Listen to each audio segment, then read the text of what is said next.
सुधा dairy पर बिहार झारखंड में विवाद बरकरार है। आपको बताएं कि बंटवारे पर विवाद पिछले 20 सालों से जारी है।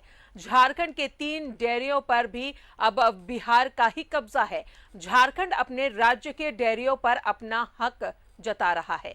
झारखंड के 3 डेयरियों पर बिहार का स्वामित्व होने से किसानों को लाभ नहीं मिल पा रहा है और साथ ही लाभ में जो हिस्सेदारी झारखंड को मिलनी चाहिए थी वो नहीं मिल रही है। इसलिए अब सरकार अपनी सभी डेयरियों पर अपना हक जता रही है।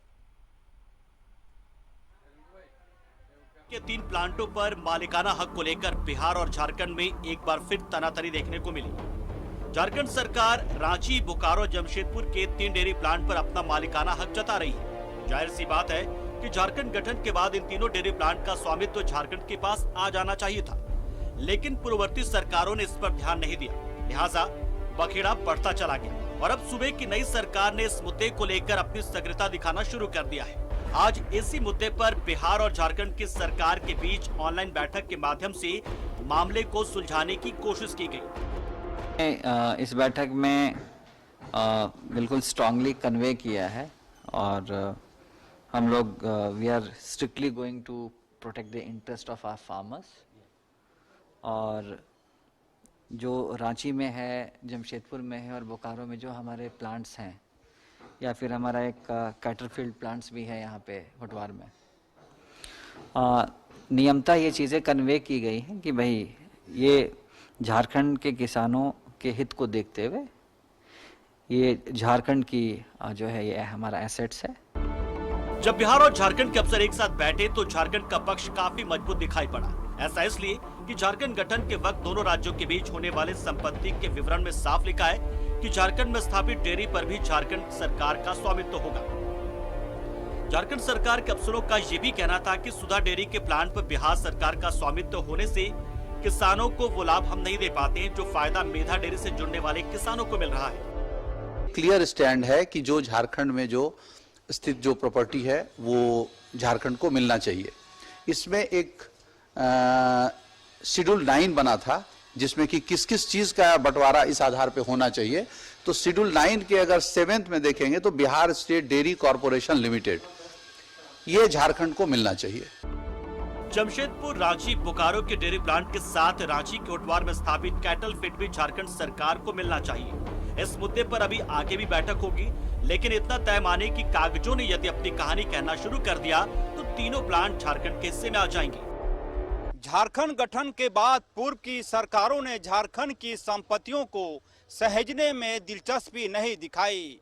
परिणाम यह हो रहा है कि झारखंड की संपत्तियों पर बिहार ऐश कर रहा है। अब कोशिश तेज हुई है। देखना दिलचस्प होगा कि सुधा डेयरी के तीनों प्लांट कब तक झारखंड को मिल पाता है। कैमरामैन सुशील के साथ अजय लाल, न्यूज 11, रांची। तो राज्य और राज्य के किसानों को अब इंतजार है कि इन 3 प्लांट है उसका जो हक है, जो स्वामित्व है, वो राज्य को कब मिलेगा। 20 साल बाद भी अब अपने हक के लिए अब आवाज बुलंद हुई है। तो राज्य अलग होने के बाद से जो पूर्ववर्ती सरकार थी उन्होंने शायद जाहिर तौर पर इस पर ध्यान नहीं दिया। जो आज हमारे किसान जो है वो इसका लाभ नहीं उठा पा रहे। अब चूंकि राज्य और सरकार ने स्वामित्व के लिए आगे बढ़े हैं तो जाहिर तौर पर इसका लाभ भी किसानों को मिलेगा। तो 3 डेयरियों पर अभी भी बिहार का कब्जा है। 20 साल बाद बंटवारे पर विवाद बढ़ गया है। 20 सालों से जारी है बंटवारे पर विवाद। झारखंड की 3 डेयरियों पर अब भी बिहार का कब्जा है।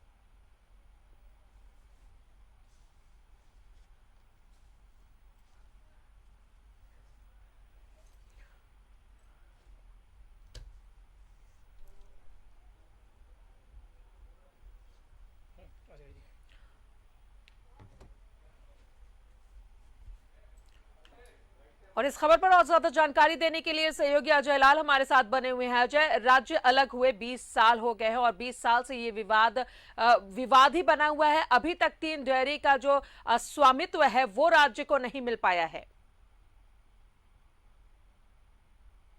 देखिए राजा, इसमें गलती हुई है पूर्व की सरकारों के द्वारा, चाहे वो किसी की भी सरकार रही हो। वक्त रहते सुधा डेयरी के प्लांट पर जो मालिकाना हक का मामला था उसे झारखंड ने उचित प्लेटफॉर्म पर नहीं उठाया भी तो उसे ढील इतनी ज्यादा हो गई कि लोगों ने लापरवाही बरती और उसके बाद ये मामला जस का तस पर रहा। बाद में तारीफ करनी होगी सूबे की नई हेमंत सोरेन सरकार की, जिन्होंने अपने मंत्री बादल पत्रलेख के द्वारा इस मुद्दे पर ध्यान दिलवाया कि जो झारखंड के 3 एक्चुअली ये मुद्दा इसलिए भी उठा राजदा कि झारखंड की सरकार किसानों को कई ऐसी योजनाओं से लाभान्वित करना चाह रही है जिससे कि राज्य के किसान फायदा में जाएं। मसलन झारखंड के किसानों को दूध के जो उत्पादन होते हैं उस पे जो रेट है उनका 1 रुपया अलग से प्रोत्साहन राशि के रूप में दी जाती है। ये मामला उठा कि जो सुधा डेयरी के जो प्लांट हैं, जो यहाँ से किसानों के दूध खरीदते हैं, उनको इसका लाभ नहीं मिल पाता। लिहाजा सूबे के मंत्री जो कृषि मंत्री है बादल पत्रलेख, उन्होंने इस मुद्दे को जब तलाशना शुरू किया तो पता चला कि सुधा डेयरी के जो 3 प्लांट हैं झारखंड में, रांची, जमशेदपुर और बोकारो में, उस पे मालिकाना हक को लेकर जो उचित प्लेटफॉर्म पे अपनी आवाज उठानी चाहिए थी, उस आवाज में कमी रह गई। लिहाजा इस मुद्दे को फिर से रेस किया गया और आज अहम बैठक हुई झारखंड के सचिवालय नेपाल हाउस में, जिसमें विशेष सचिव जो है कृषि विभाग के राजेश सिंह मौजूद थे, साथ ही डेयरी डायरेक्टर भी मौजूद थे। जाहिर सी बात है, जब मुद्दे उठे तो बिहार के अफसरों ने कहा कि इस जो हमारा प्लांट है झारखंड में, इसमें हमारा इन्वेस्टमेंट बहुत ज्यादा है। जब झारखंड का गठन हुआ था और जब परिसंपत्तियों का वितरण हो रहा था, उस वक्त ये था कि डेयरी के प्लांट झारखंड को मिलने हैं। लेकिन बाद में जैसा कि मैंने कहा कि उस वक्त के जो पूर्ववर्ती सरकारों के अधिकारी थे, उन्होंने वक्त पर ध्यान नहीं दिया। अब उम्मीद ये जताई जा रही है कि ये तीनों प्लांट जल्द ही झारखंड के हिस्से में आएगा, क्योंकि जो बिहार का तर्क था कि इन्वेस्टमेंट हमने किया है, वो उसी दिन खत्म हो गया जब झारखंड का गठन हुआ था। लिहाजा कोई ये कह दे कि हमारा पैसा लगा हुआ है।